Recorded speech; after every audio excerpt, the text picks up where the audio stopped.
Nachdem wir das höchste bewohnte Dorf Europas erreicht haben, wollen wir noch höher hinaus und überqueren einen der schwierigsten Passstraßen Georgiens. Und dann fängt es wieder mal an zu regnen.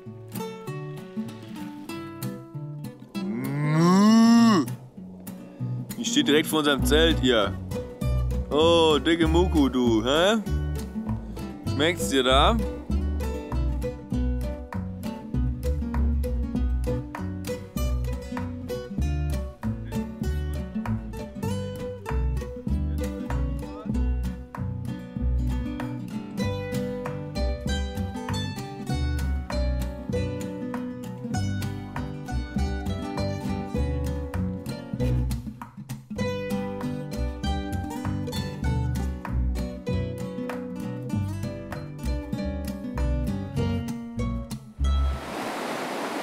Schiebt sie hoch, super kräftig.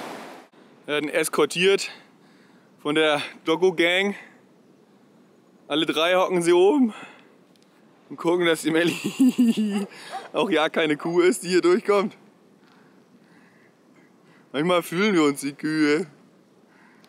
Jetzt geht's noch, jetzt sind es noch vielleicht nur 10%. Aber ab da, wo die Leute laufen, sind wir jenseits der 20. Da wird auf jeden Fall geschoben und zu zweit mit einem Rad vermutlich. Ich bin mal echt gespannt, wie wir das alles hinkriegen. Ja, jetzt noch einen Müll wegbringen, wie immer.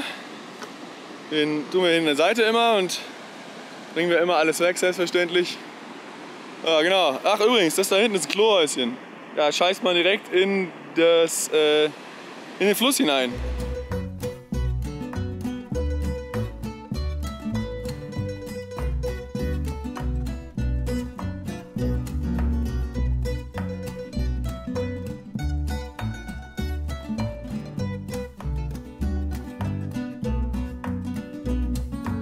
Kann man nur in Etappen fahren.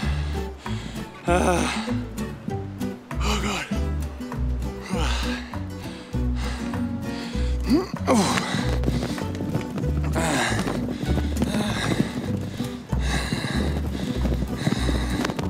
Und stopp. Oh Gott. Und so sieht das Ganze aus. Solche Steinbrocken.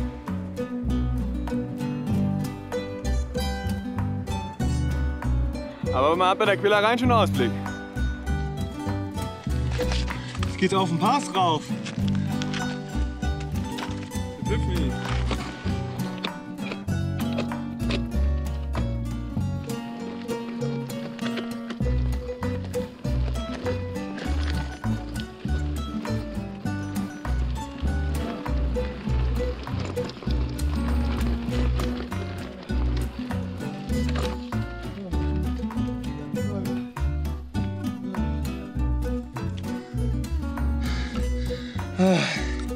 Oh, es ist hart.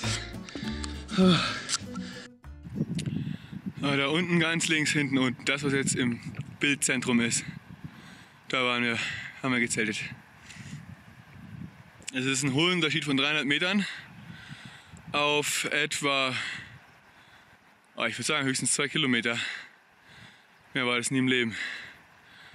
Wow. Und da geht es immer weiter. Diesen Furchen hier.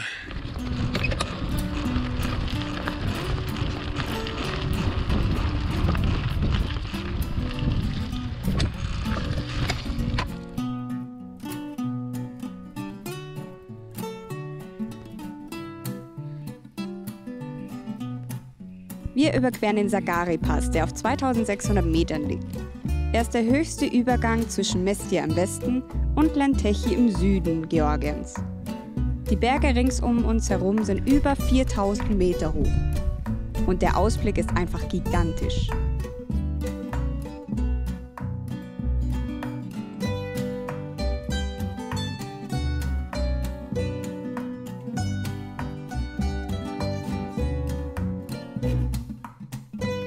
Die Straße, auf der wir radeln, kann man nicht wirklich als Straße bezeichnen. Wir kämpfen uns bei mehr als 700 Höhenmetern über viele Steine und Geröll. Zusammen mit Regen ist das natürlich ein toller Offroad-Spaß.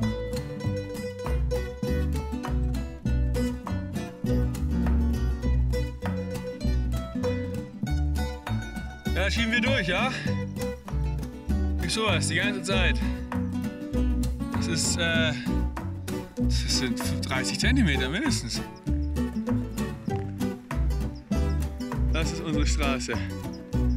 Bestehend aus Löchern und Rillen. Ja?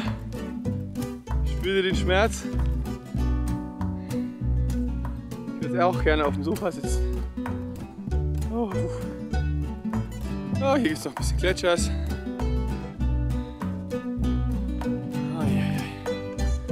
So, nur noch, keine Ahnung, 5 Kilometer oder so. Noch 90 Höhenmeter. Und da vorne, das Weiße, das ist Schnee. Im Juli. Ich habe in ein paar Tagen Geburtstag, meinen 30er. Und ja, geil. Jetzt sehe ich an meinem Geburtstag bald Schnee. Also in der Nähe vom Geburtstag. Von abgefahren, ne?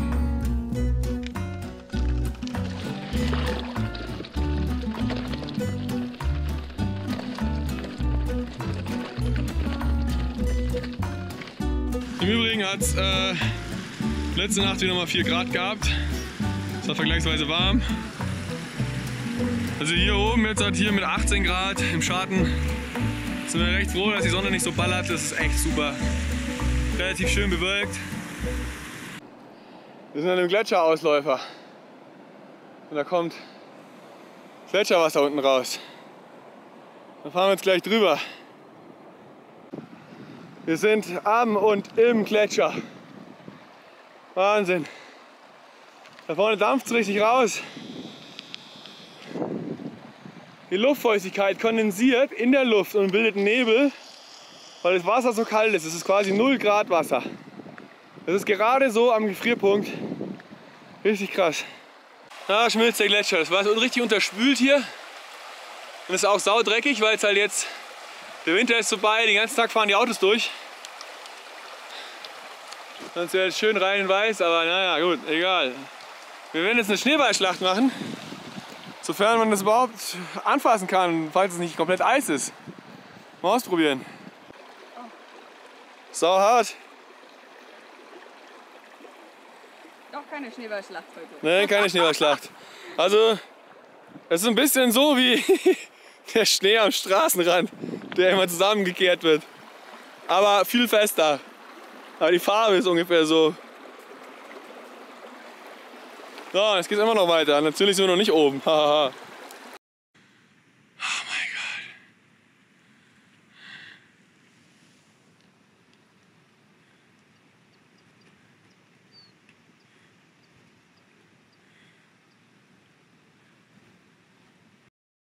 Gott. Und der da vorne hat 4547 Meter. Nicht zu fassen, hä? Den gucken wir uns gleich noch mal genauer an. Und wie das so ist, muss es natürlich regnen. Sonst macht es ja gar keinen Spaß hier oben. Vielleicht noch ein bisschen Hagel, dann ist es komplett. Dann haben wir so richtig Spaß.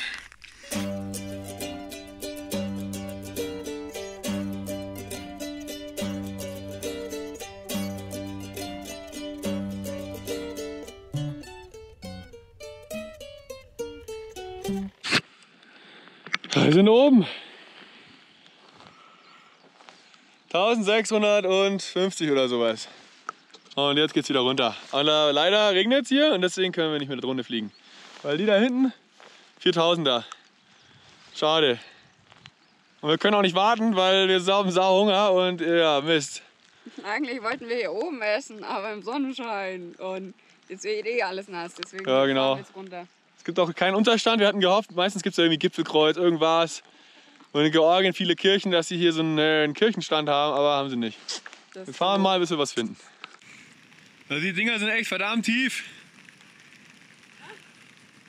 Diese Pfützen sind super tief. Ja.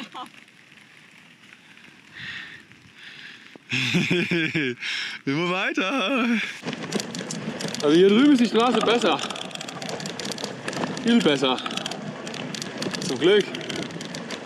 Lieber rauf scheiße und runter gut.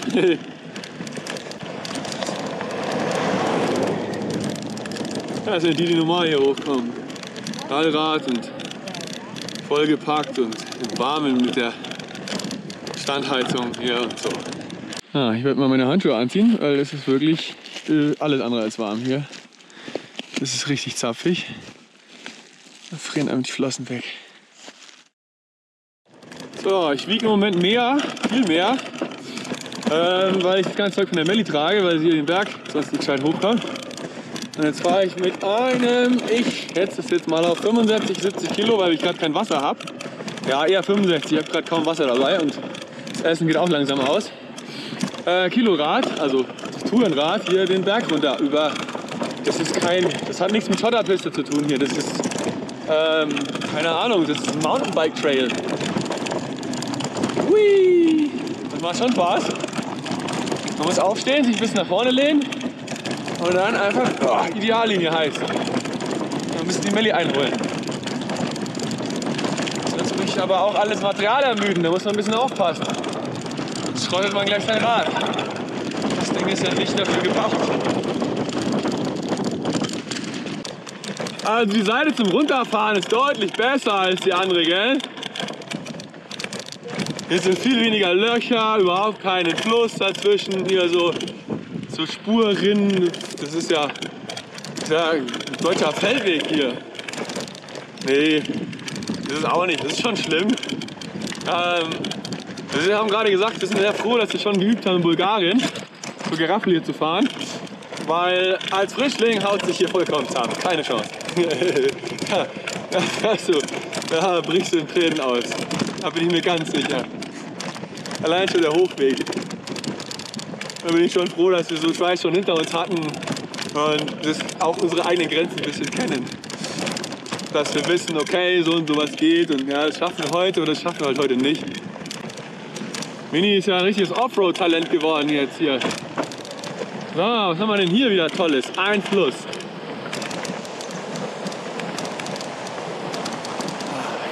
Ja, das macht schon Spaß, so. Beim Mountainbike wär's der Hammer. Auf geht's. Warum fährst du nicht? Willst du kalte Füße kriegen? Mini läuft immer lieber durch sowas durch. Manchmal mag sie recht haben, aber ich mag keine kalten Füße. Deswegen fahre ich jetzt einfach. So, weil das alles glatt geht. Erster Gang.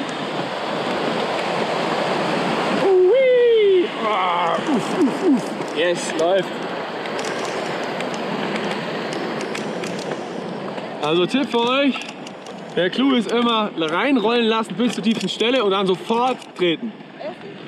Essen? Essen hier? Ja. Gefällt's dir hier? Nee, aber ich denke nicht, dass in den... Okay, dann essen wir hier. So, Mini, was machst du da? Erzähl mal. Muss an Zuschauern auf der Couch, was du da so treibst. Tomaten schneiden. Ja, genau. Ich kann nicht mehr, ich hab so Hunger. Ja, also wir haben jetzt mittlerweile 3 Uhr. 5 nach 3, ja. Und wir haben richtig harten Scheiß gemacht heute. Über 850 Höhenmeter vor dem Mittagessen. Und genau, jetzt gibt's Halsabschneiderbrot. Zusammen mit dem Kasseler Zeug, dem Rest, Tomaten und so weiter. Und natürlich jetzt erstmal ein Cha-Cha. Da muss nämlich auch irgendwie weiter, das ist schlecht. Auf unsere Gipfelstürmerei. Ja. Ich spreche mal einen Toast aus und entscheiden, so wie die Georgen. Ja, also die Georgen, die sprechen manchmal Toast, man trinkt gar nicht, das weiß man nicht. Also wenn ihr mal nach Georgien fahrt oder allgemein in so, ja, die Russland-Gegend, die Leute prosten und stellen es wieder ab. Und das war's. Und wenn man das nicht checkt am Anfang, trinkt man die ganze Zeit und denkt sich immer so, warum bin ich denn so haubenvoll und die anderen nicht? Aber ja, genau, wir haben es zum Glück gewusst und deswegen, ja. Also man bringt Toasts aus, die Quintessenz, aber man prostet nicht immer. Andersrum. Man trinkt nicht immer. Genau. Aber dann zum Wohl jetzt auf unsere super coole Weltreise, auf unser geiles Mittagessen und darauf, dass das Zelt heute Abend nicht so nass ist. Ja. Und dass wir noch sicher weiterhin um die Welt fahren.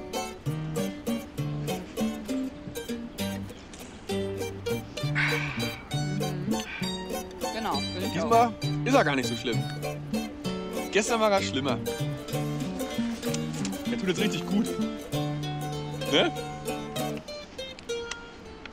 Schau Wasser rein. Nö. Oder wir haben uns schon so an den Cha-Cha gewöhnt. Und wenn ihr mal sehen wollt, was arme Radreisende so futtern. Wir sind nicht arm, wir sind reich an Nix, Erfahrung. das muss erstmal umgehen. Ja, genau.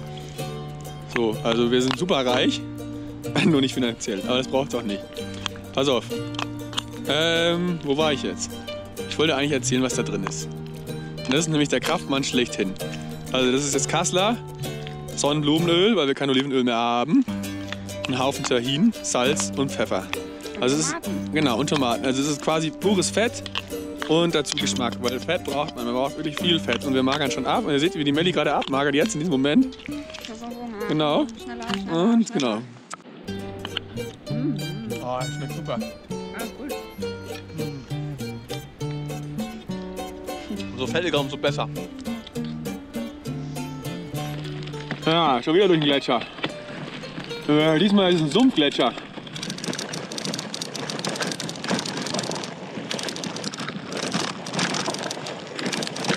Erster Gang, Mini, einfach durchfahren. Bloß nicht stehen bleiben. Okay, verkackt.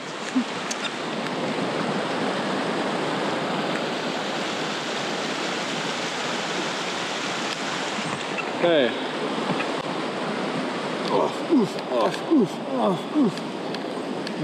Ah, geht gut. Ah. Geht. Bitte fährst du weiter, ich komme. Danke. Schlamm. Bitte. Ja, danke. Sehr gut, Mini. Oh. Ja, Hammer, hä? Das sind da die 4000er. Und wir fahren hier runter auf fiesestem Untergrund. Oh, so, Melli hinterher. Hui. Oh, krass. Oh, der Vater. Oh, hui. Wow, das Ding ist 8 Meter hoch. Mindestens. Schon krass. Leider geht auf dem Weitwinkel immer alles verloren. Was Höhen angeht, Entfernungen und so. Oh, Wahnsinn. Aber macht schon Spaß hier. Melli muss schon wieder schieben hier. Super, Mini. Ich nehme den über links, da kann es klappen, so eine Steilwand fahren. Ui.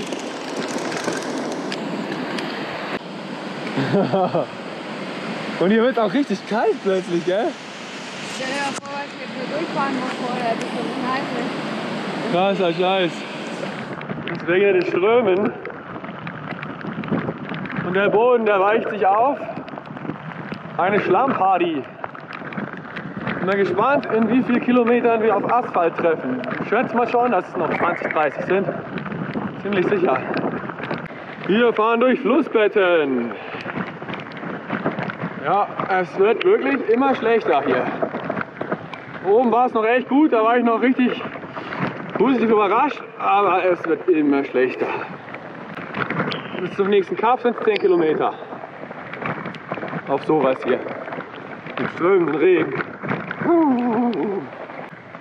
Was geht ab, Melli? Hi, vorsichtig! Was war das? Moment.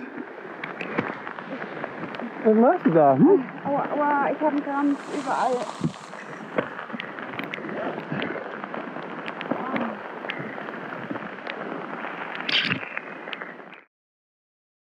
Ja, wir haben uns jetzt doch dazu entschlossen, hier einzuziehen. Wir haben es sehr lange überlegt, weil die ist nicht überall dicht, aber besser als gar nichts.